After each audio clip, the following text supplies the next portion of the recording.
давай сабындарды айтсайық. Жаңағы с козьим молоком деп айттым ғой қыздар. Өткенде біреу тиктокқа жазып, что вы доите козью, коз что ли деп қойыпты. Дейсің ғой, қандай керемет. Күшті, Күшті. Реально күшті. реально күшті қыз. Иә. Бұл жерде біз әтиге сіздерді қызықтыру үшін емес, шынайы өзінің иісін айтып жатырмыз.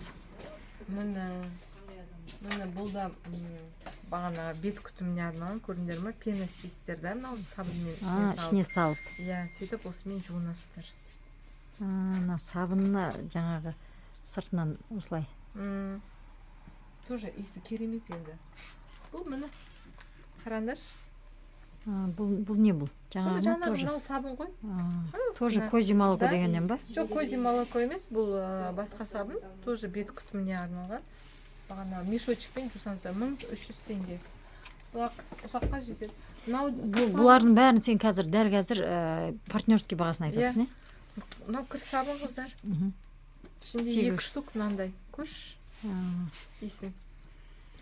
Вообще кір сабын деп айта алмайсың ғой. Айта алмайсың, керемет иістері.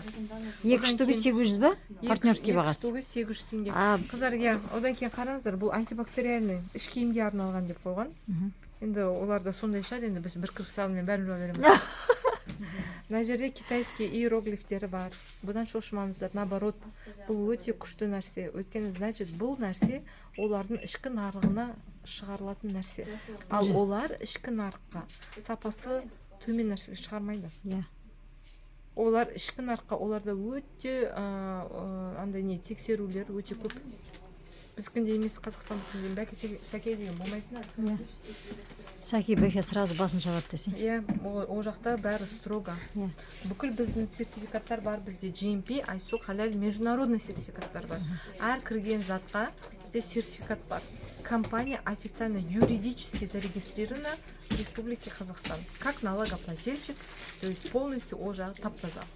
Мен өзім юрист болғандықтан біріншіден мен сол бүкіл документациясын тексердім. Көзім жетті. Одан кейін осында жақсылап ақша табуға бел буып бизнес жасап жатырмын. Бұл жерде енді үлкен ақша табуға болады ғой. Болады, иә. Өзіңнің күнделікті тауарыңды пайдаланасың, плюс еще ақша табасың. Иә. Так, сосын бұл уже зубной пасталар кетті, детский зубной паста. Одан кейін сосын мынау шы мынау. Қыздар, мынау мысалға нені стиралканы тазалайтын таблеткалар. Негізі бұндайды ше бәріне алу керек. Мен өткенде тазаладым. Ішінде 12 штукта бағасы 1100 теңге да, қыздар, қараңдар. Бізде жылына 2 рет опрессовка өтеді. Сонда бізде қап-қара болып су келеді ғой. Сол оның барлығы біздің трубаларда қатып қалады. Стиралканың ішінде. Осындай 6 штук саласындар барабанның ішіне, 60 градусқа не болмаса чистка барабана деген функция болса сіздерде, соны қосасыздар да в холостую ішіне киім салмай, осыны салып жібересіз. Машинкаларыңыз алтауын сала ма? Алтауын саласыз. Біріншісінде алтауын саласыз. И тазалап машинкаларыңыз керемет, иіс как новая выйдет. Потом уже ішінде енді 12 штук қой, алтауын салдыңыз, и кейін 3 айда бір рет 2 штуктан салып тазалап тұрсаңыздар болады. Бірақ бірінші тазалағанда 6 штук саласыздар.